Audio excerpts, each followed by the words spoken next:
Here are 3 tips for pregnancy exercise. Tip number 1, comfort. Listening to your body and building your activity very gradually and consistently are important for pregnancy exercises.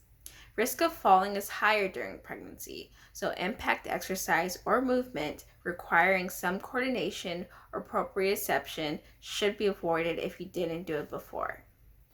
Tip number 2. Start at a low intensity and for short periods of time. Be sure to self-regulate. If a movement just doesn't feel right or if it causes symptoms, stop or modify. Tip number 3.